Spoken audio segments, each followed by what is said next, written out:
Hello everyone, नमस्कार। मैं हूं अमित मिश्रा। आप सभी का बहुत बहुत स्वागत है हमारे YouTube channel Eco Junction Live पर। तो आज हम डिस्कस करने वाले हैं third chapter of Indian economy.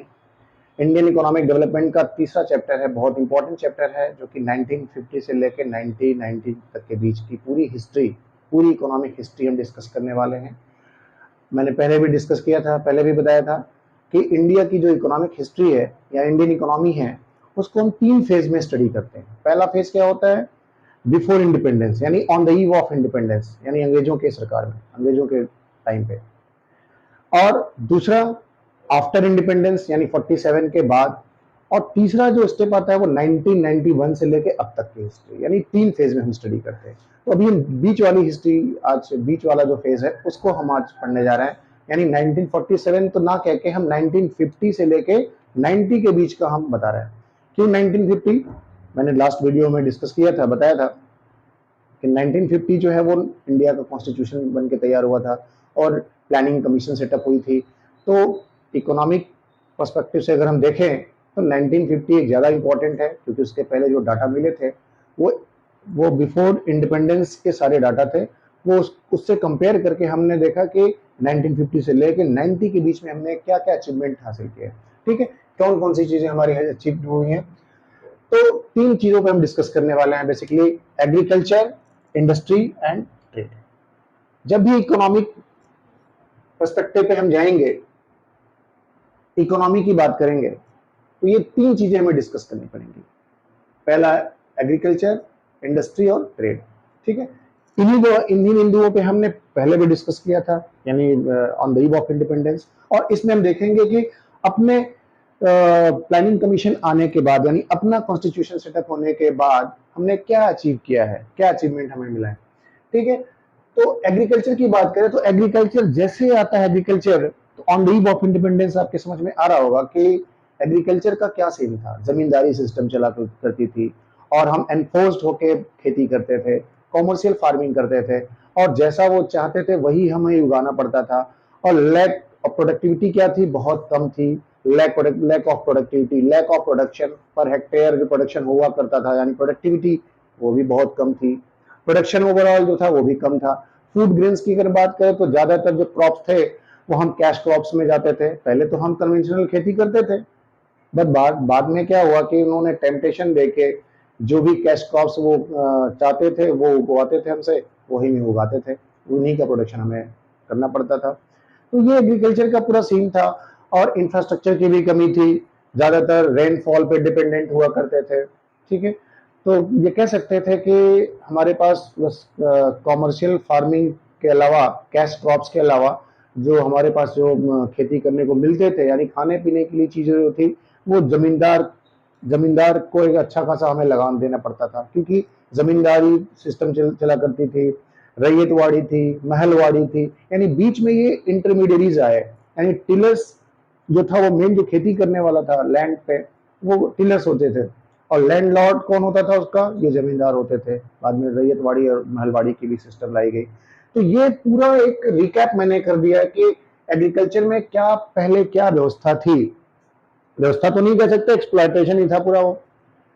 अब 1950 के बाद चूंकि व्यवस्था चेंज करनी पड़ी थी, कुछ रिफॉर्म्स लाना था, तो मेजर रिफॉर्म्स हमने क्या लाया है? सबसे पहला अगर देखा जाए तो एक्सप्लॉयटेशन, जब भी बात अगर आपके दिमाग में आती है कि एग्रीकल्चर में हमें बहुत ज्यादा एक्सप्लॉयटेशन झेलना पड़ा था, तो सबसे पहली चीज आएगी दिमाग में कि जमींदारी थी, यानी हम लगान देते थे। यानी टीलर्स कोई और होता था और अच्छा खासा खेती करके, मजदूरी करके वो क्या करता था? लगान देता था।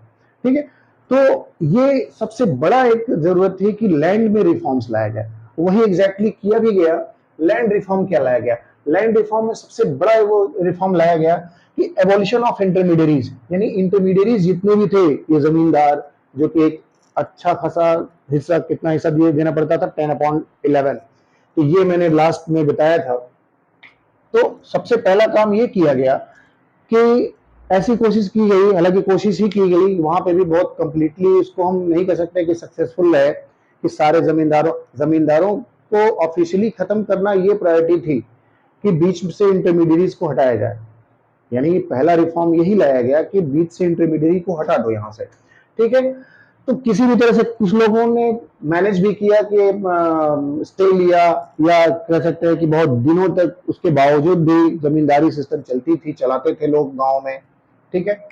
तो abolition of intermediary, first reform was to abolish the intermediaries, यानी इंटरमीडियरीज में जमींदार, स्पेशली जमींदारों को हटाओ, पहला काम ये किया गया।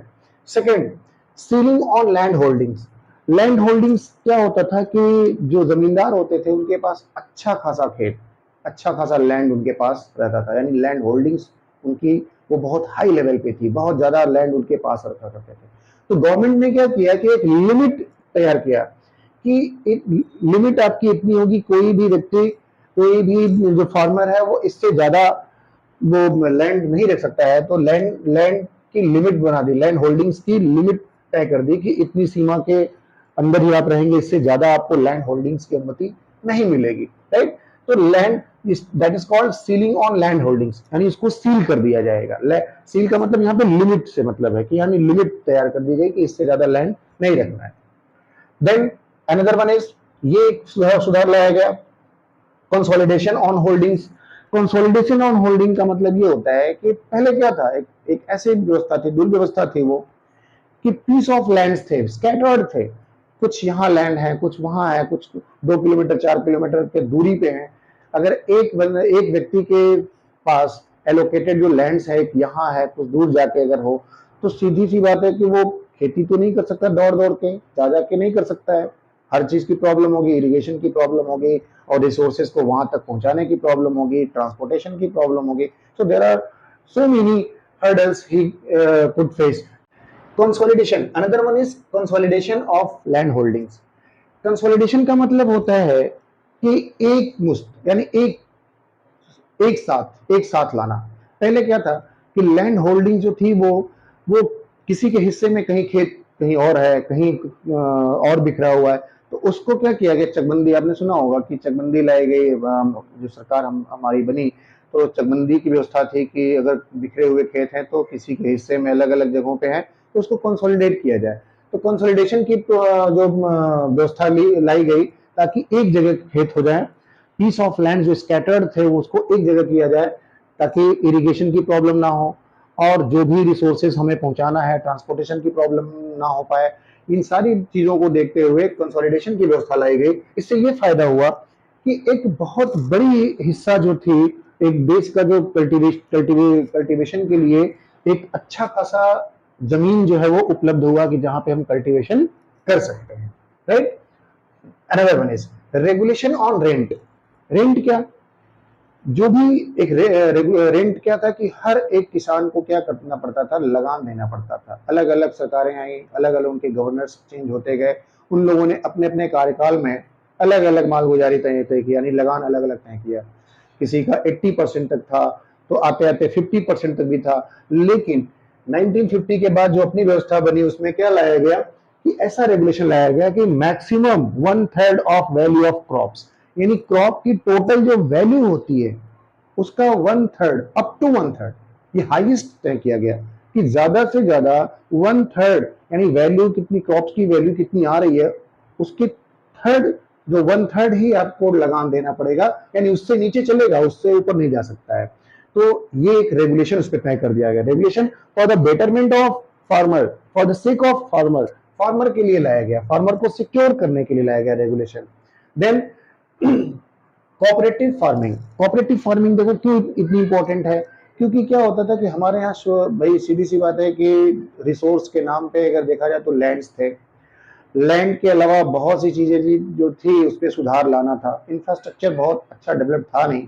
तो बहुत से ऐसे जो फार्मर्स थे जिनको एक रिसोर्स चाहिए और हैवी रिसोर्सेज चाहिए, हैवी, कभी कभी क्या होता है कि छोटा मोटा अलग अलग जो है वो काम तो कर सकता है अपने लिमिटेड रिसोर्सेज से, लेकिन कभी हैवी कैपिटल की जरूरत पड़े या हैवी रिसोर्स की जरूरत पड़े तो क्या होता था, क्या लोग कोऑपरेटिव होके काम करते थे कि सब लोग मिलके, कि भाई हम एक दूसरे के काम आए, अगर पैसा लगाना हो तो भी, अगर रिसोर्स में टेक्नोलॉजी लगानी हो तो भी, टेक्नोलॉजी तो ऐसे बहुत कुछ था नहीं, फिर भी जो फैसिलिटीज अवेलेबल थी किसी के पास थी किसी के पास नहीं थी, तो सब लोग मिलके कोऑपरेटिव होके काम करते थे। तो ये भी एक कैंपेन चलाया गया और एक ऐसा ऐसी व्यवस्था लाई गई, कोऑपरेटिव सोसाइटी बनाई गई और लोगों को मदद करने के लिए, लोगों को चाहे वो पैसे लगाने हो, चाहे लेबर लगाने हो, हर मामले में हर कोई कोऑपरेटिव होकर काम करता था। तो कोऑपरेटिव फार्मिंग की व्यवस्था लाई गई। तो ये कह सकते हैं कि these are the major reforms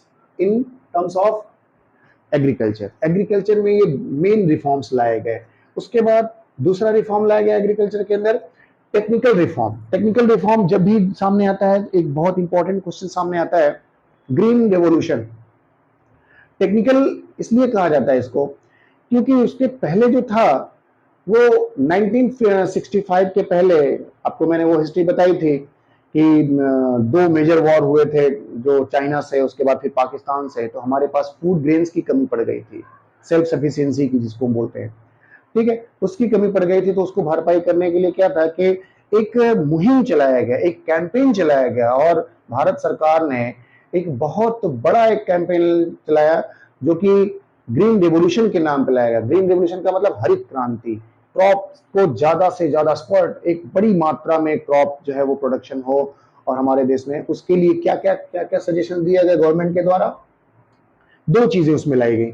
एक तो ग्रीन रेवोल्यूशन जो था वो दो फेज में लाया गया, फेज 1 फेज 2 में, और दूसरा HYV यानी high high yielding variety seeds.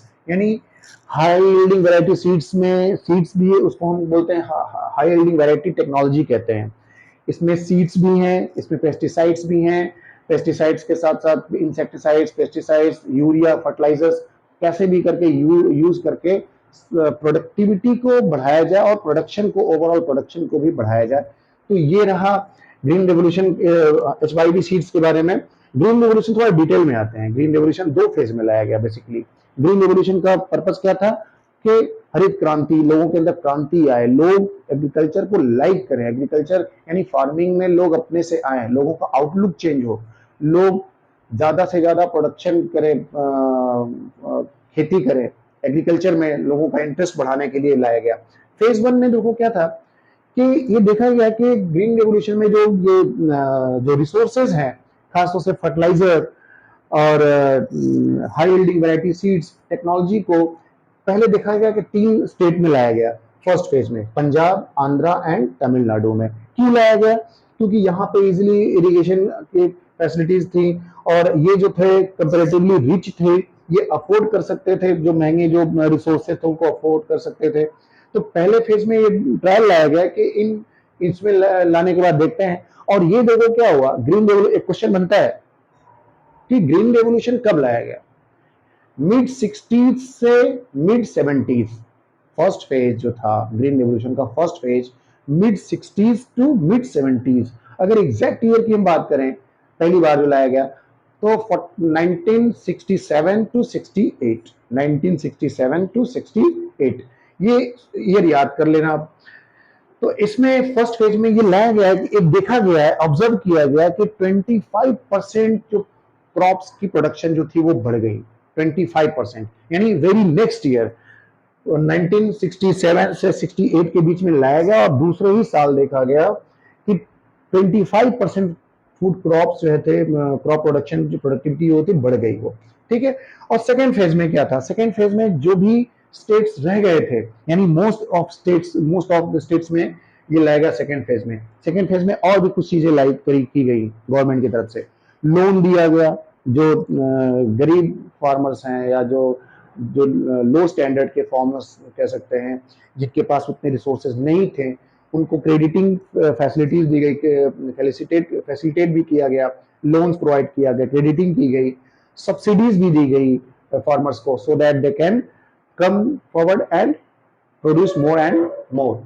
तो ये चीजें थी एग्रीकल्चर के बारे में। आई होप आपको एग्रीकल्चर से रिलेटेड कोई डाउट होगा तो आप उस पर जरूर टाइप करेंगे और मैं सॉल्व करने की कोशिश करूंगा।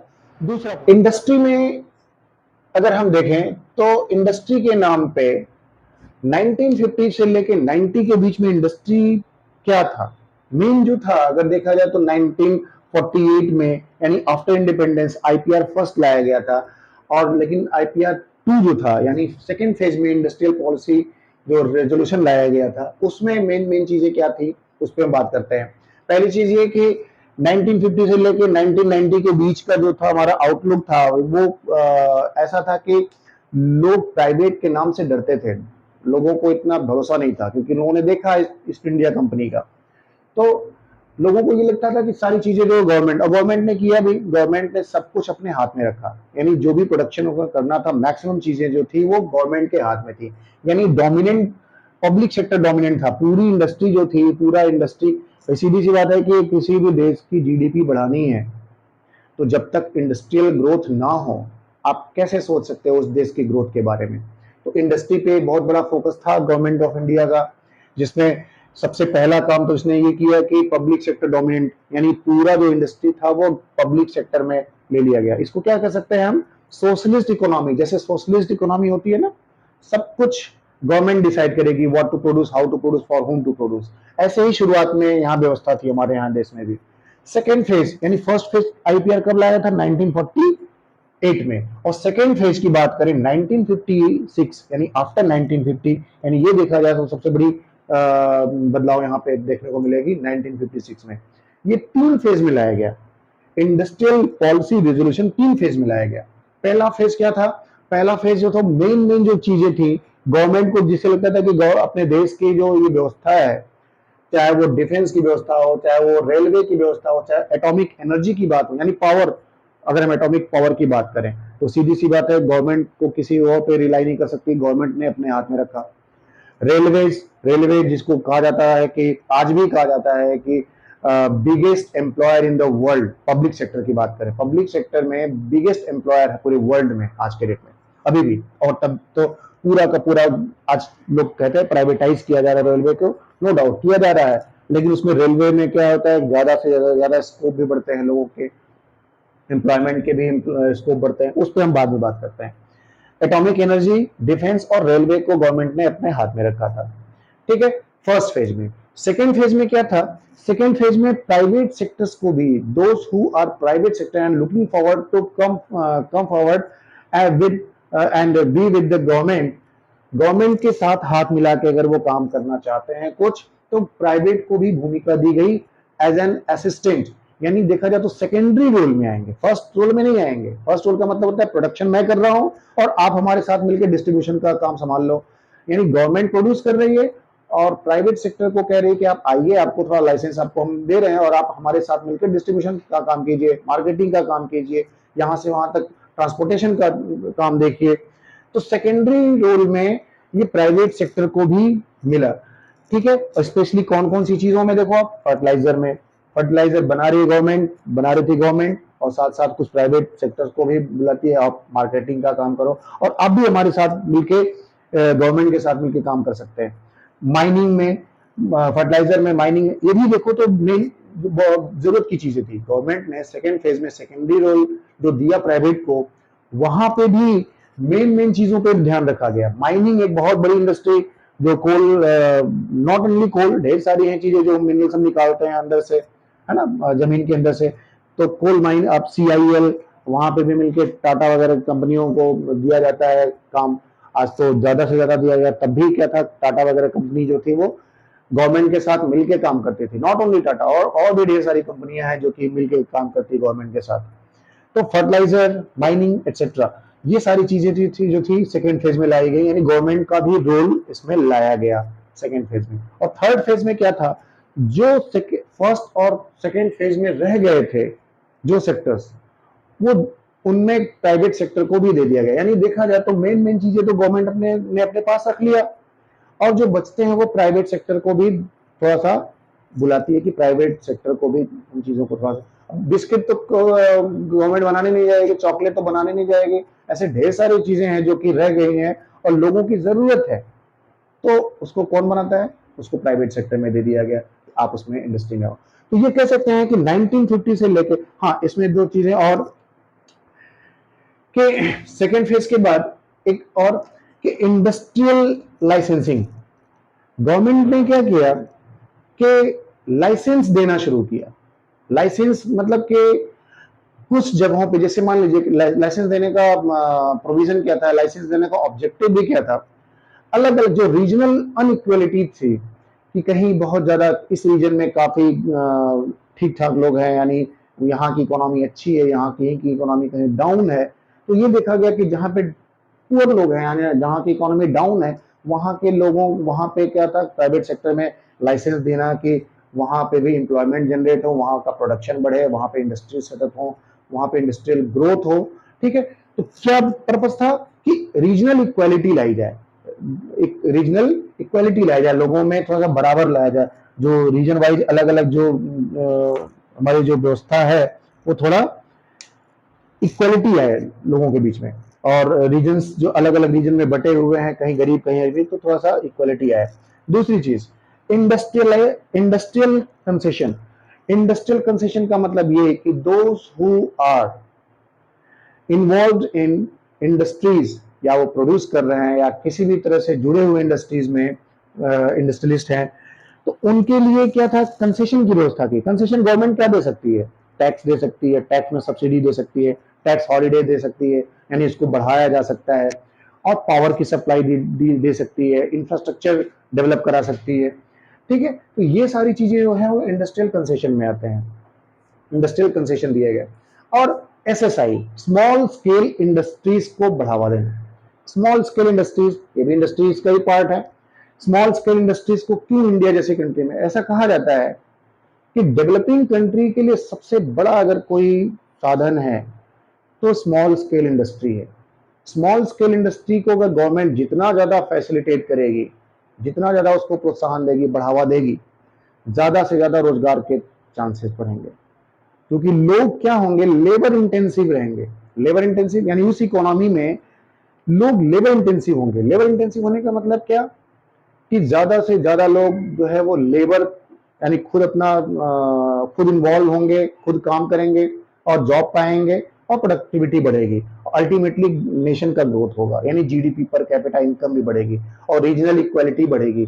लोगों के अंदर क्या होगा, इक्विटी आएगी, लोगों के पास ज्यादा से ज्यादा लोगों का कंट्रीब्यूशन होगा जीडीपी में, तभी तो पर कैपिटा इनकम बढ़ता है। ऐसा कहा जाता है कि किसी भी कंट्री का जो मानक है ग्रोथ का, वो पर कैपिटा इनकम है। पर कैपिटा इनकम तभी बढ़ेगा जब ज्यादा से ज्यादा लोगों को रोजगार मिलेगा, यानी पर व्यक्ति आय तभी बढ़ेगी जब ज्यादा से ज्यादा लोग जीडीपी में अपना कंट्रीब्यूशन देंगे। अपना कंट्रीब्यूशन देने का मतलब कि अगर मान लीजिए किसी भी जगह पे हैवी इंडस्ट्रीज लगाई गई, ज्यादा से ज्यादा हम कितने लोगों को एम्प्लॉय कर सकते हैं, और गवर्नमेंट को या प्राइवेट सेक्टर में जो जितना पैसा लग सकता है वो लगाते हैं अपना इंडस्ट्रियलिस्ट, और कॉर्पोरेट में आप देखते ही है। लेकिन अगर गवर्नमेंट इसको अगर अपने ऊपर ठान ले, गवर्नमेंट चाहे, प्राइवेट सेक्टर का रोल है कि वो क्या करता है, अपने प्रोडक्ट, पहले वो अपने प्रोडक्टिविटी पे ध्यान देता है, प्रोडक्शन पे ध्यान देगा, तब जाके लोगों को एम्प्लॉयमेंट मिलता है। लेकिन अगर गवर्नमेंट जब तक उस पर जागरूक नहीं होगी, गवर्नमेंट खुद नहीं चाहेगी कि एम्प्लॉयमेंट को बढ़ावा देना है, चाहे वो कैसे भी करके देना है, तब तक प्राइवेट को कैसे पता है क्या करना है, उसको कैसे मालूम। हमारे यहाँ तो मिक्स्ड इकोनॉमी है, प्राइवेट और पब्लिक दोनों मिलके करते हैं। तो पब्लिक सेक्टर में यानी गवर्नमेंट क्या करेगी, गवर्नमेंट ज्यादा से ज्यादा फैसिलिटेट कर सकती है कि आप आओ, और पीपीपी मॉडल यानी पब्लिक प्राइवेट पार्टनरशिप में आके, यानी गवर्नमेंट के साथ मिलके काम करो, गवर्नमेंट आपको फैसिलिटेट करेगी, आप पैसा अपना लगाइए, कैपिटल लगाइए। उस टाइम पे क्या था, लोगों के पास कैपिटल भी कम था, लोगों का आउटलुक बिल्कुल अलग था, लोग इन्वेस्टमेंट में इंड्यूस नहीं होना चाहते थे, लोग इन्वेस्टमेंट करना नहीं चाहते थे। लेकिन धीरे धीरे चीजें क्या हुई कि अब वो प्रॉब्लम तो आई, 40 साल से ज्यादा हो गया, 91 में एक नई व्यवस्था लाई गई, उसको हम आगे डिस्कस करेंगे क्या हुआ उसमें। तो ये प्रॉब्लम्स आई किसी वजह से कि गवर्नमेंट के पास ज्यादा से ज्यादा सेक्टर्स थे, गवर्नमेंट ने अपने पास सारा कंट्रोल रखा हुआ था, तो उसके कुछ रिपरकशंस भी थे, वो हम डिस्कस करेंगे। जब 1991 की बात करेंगे तो हम देखेंगे कि यहाँ पे हम कहाँ फेल रहे, क्यों हमें 91 में एनईपी लाना पड़ा, न्यू इकोनॉमिक पॉलिसी लानी पड़ी। ठीक है, तो ये इंडस्ट्रियल लाइसेंसिंग में क्या था कि लाइसेंस देना, लोगों को लाइसेंस देके प्राइवेट सेक्टर में जो जिनको काम करना है, जिनको इंडस्ट्री में आना है, इंडस्ट्री सेटअप करना है, बिजनेस करना है, वो बिना लाइसेंस के नहीं कर सकते थे। लाइसेंस परमिट राज हुआ करता था उस समय, उस दौरान। इस एरा को हम बोलते भी हैं लाइसेंस परमिट राज। बिना लाइसेंस के कोई काम नहीं कर सकता है, ठीक है, प्राइवेट सेक्टर में। यानी अब जाके अब तो लिबरल पॉलिसी हो गई, पहले लाइसेंस की व्यवस्था थी, ठीक है। और वो भी क्या था, रीजनल इक्वलिटी लाने के लिए लाइसेंस दिया गया कि ऐसी जगह ऐसे लोगों को देंगे जहां पे गरीब लोग हैं और वहां पे ज्यादा जरूरी है कि वहां पे इंडस्ट्री सेटअप की जाए। ठीक है, वहां पे इंडस्ट्रीज को बढ़ावा दिया जाए। दूसरी चीज यह है कि कंसेशन मैंने बता दिया, कंसेशन में सब्सिडी और टैक्स हॉलीडे, और उसके साथ साथ कंसेशन में और क्या दे सकती है गवर्नमेंट, सब्सिडी भी देती है। Then SSI small scale industries से क्या क्या फायदे हैं? स्मॉल स्केल इंडस्ट्रीज से सीधी सी बात है कि पर कैपिटा इनकम बढ़ता है, जीडीपी बढ़ती है और एम्प्लॉयमेंट के चांसेस बढ़ते हैं। लोग लेबर इंटेंसिव होते हैं, लेबर इंटेंसिव होने से लोगों को जॉब भी मिलती है। डेवलपिंग कंट्री के लिए सबसे बड़ा वो वरदान होता है स्मॉल स्केल इंडस्ट्रीज। इंडिया ने इस दौरान स्मॉल स्केल इंडस्ट्रीज को बढ़ावा भी दिया। तो ये ओवरऑल पिक्चर है इंडस्ट्री के बारे में, यानी एग्रीकल्चर और इंडस्ट्री हमने फिनिश किया। अब आते हैं ट्रेड पे, ये फाइनल है इस चैप्टर का, लास्ट पार्ट है ये कि ट्रेड में क्या हमने अचीव किया, यानी 1950 से लेकर 90 के बीच में हमारा ट्रेड का क्या कंडीशन रहा है। ठीक है, तो ट्रेड की अगर हम बात करें तो अंग्रेजों के समय में क्या था, यानी बिफोर इंडिपेंडेंस क्या था कि मैक्सिमम चीजें जो थी हम डिपेंडेंट हो गए थे पूरा इंपोर्टेड सामान पे, यानी इंपोर्टेड आइटम्स पे डिपेंडेंट हो गए थे कि जब भी विदेश से कोई सामान आएगा हमें कपड़े से लेके हर एक चीज हम उसी पे आश्रित हो गए थे कि जो कुछ भी वहां से आएगा उसी पे हम अपना गुजारा करेंगे। ठीक है, तो उसके लिए क्या हुआ कि जब इंडिया ने इंडस्ट्रियल पॉलिसी में जो कुछ भी बनाना है इंडिया में बनेगा, तो ये पॉलिसी लाई गई inward looking trade policy. Inward looking trade policy क्या होती है कि इसको हम ये भी बोलते हैं इंपोर्ट सब्सटीट्यूशन, यानी whatever we have been importing from rest of the world that should be made in our country. यानी जो कुछ भी हम बाहर से ला रहे हैं अभी तक वो हमारे देश में प्रोड्यूस हो, हमारे ही देश में बनाया जाए।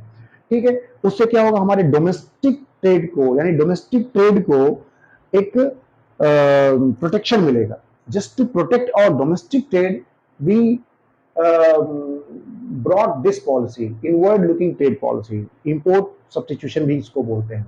तो उससे फायदा क्या हुआ आप देखिए, अपने देश में जो कुछ भी बनाया गया, तो अब हम जो कुछ भी बाहर से लाते थे उसका सब्स्टिट्यूट हमने अपने देश में तैयार करना शुरू किया। आज के डेट में आप देखो, आज भी अभी कोविड काल में क्या था, मोदी सरकार ने कहा भी था कि आत्मनिर्भर, यानी जो कुछ भी हम बाहर से लेके आ रहे हैं अपने पे निर्भर हो, हम वो उसका सब्स्टिट्यूट तैयार कर सकते हैं। हालांकि बहुत पहले से पॉलिसी चली आ रही है, लेकिन आत्मनिर्भर के नाम से ये काफी पॉपुलर हुआ कोविड के टाइम पे। ठीक है, कोविड आउटब्रेक में मैक्सिमम लोगों ने क्या किया कि अब उसका सब्स्टिट्यूशन घर पे ही तैयार करना शुरू किया, यानी अपने देश में ही तैयार करना शुरू किया। ठीक है, तो ये पॉलिसी काफी पहले से थी, इनवर्ड लुकिंग ट्रेड पॉलिसी। और उसके पहले जो हम ट्रेड की बात करते थे तो हमारे देश से क्या था कि रिसोर्सेज जो रिसोर्सेज होते थे यानी रॉ मटेरियल्स वो एक्सपोर्ट होते थे, जो अंग्रेजों का टाइम होता था, तो और अपने देश से वो फिनिश गुड्स लेके आते थे। तो ये ऐसी व्यवस्था थी एक्सपोर्ट इंपोर्ट का। अगर हम देखेंगे बैलेंस, तो एक्सपोर्ट व excess over the import, but benefit किसको मिलता था? एक्सपोर्ट किसी भी कंट्री का, किसी भी इकोनॉमी का एक्सपोर्ट ज्यादा होना अच्छी बात है, बट जब देश गुलाम था उस दौरान क्या था कि एक्सपोर्ट होता क्या था? Raw materials. रॉ मटेरियल्स अगर बाहर जाए, किसी भी व्यक्ति का अगर रॉ मटेरियल दूसरा व्यक्ति ले जाता है तो सीधी सी बात है कि जो रॉ मटेरियल लेके जा रहा है जो व्यक्ति वो अच्छा काम करेगा, तो हमारे देश से रॉ मटेरियल बाहर जाते थे और फिनिश गुड्स वहां से इंपोर्ट होके यहाँ आते थे। तो ये उन सारी चीजों के लिए क्या क्या ये देश ने ऐसी व्यवस्था लाई कि हम जो कुछ भी बनाए सब्स्टिट्यूशन हम अपने ही देश में तैयार करें।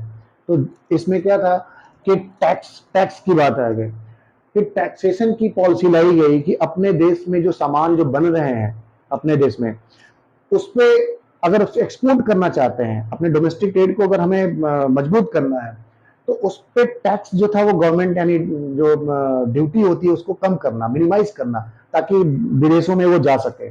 और विदेशों से अगर वो वही उसका सब्सिडी जो बाहर से आ रहा है उस पर गवर्नमेंट ने क्या कि हैवी टैक्सेस लगाए ताकि अपने देश में ना आ पाए।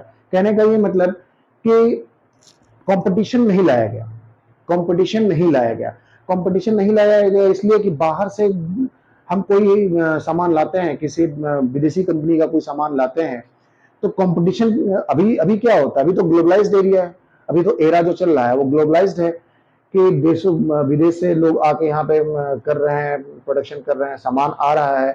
तो कंपटीशन बढ़ाने के लिए 91 में लाया गया ग्लोबलाइजेशन की पॉलिसी। लेकिन तब ये पॉलिसी नहीं थी। तब क्यों क्यों नहीं लाई गई थी? क्योंकि अपने डोमेस्टिक ट्रेड को प्रोटेक्ट करना ये मकसद था। इसलिए टैक्स के थ्रू क्या किया गया कि जो विदेश से सामान आ रहे हैं उस पर टैक्स ज्यादा कर दिया गया कि अपने देश में सामान वो ना आ पाए, मतलब कम आए, उसके तरफ लोग ना जाएं, बल्कि अपने देश में जो सामान बन रहा है उस पर ज्यादा लोग भरोसा करें, उस पर ज्यादा लोग रिलाई करें, ताकि अपने डोमेस्टिक ट्रेड को प्रोटेक्ट किया जा सके। तो ये पूरा चैप्टर जो है वो मैंने इसमें आपको इन शॉर्ट बताया, बल्कि पूरा नोट्स है देखा जाए तो आप पूरा लिख लेंगे, सुनेंगे पूरा वीडियो, पूरा लेक्चर, तो आई एम श्योर कि इस चैप्टर से 3 से 4 नंबर के हर साल आते हैं और आप केस बेस्ड आते हैं, डेटा आपको दिया गया होगा। इसमें कुछ ऐसा डाटा नहीं है जो कि आपको मुझे देना पड़े, मैंने डाटा जरूर लिखता, मेन मेन पॉइंट्स मैंने यहाँ पे नोट कर दिए हैं। और आप देख लो, डाटा बेस्ड क्वेश्चन आएगा, केस स्टडी बेस्ड, आप उसको देख के आराम से पूरा ये लेक्चर सुन लेंगे तो आप करें। And thank you for your support, keep supporting. जिन लोगों ने सब्सक्राइब नहीं किया वो प्लीज सब्सक्राइब करें और ज्यादा से ज्यादा कॉमर्स के बच्चों में इसको स्प्रेड आउट करें।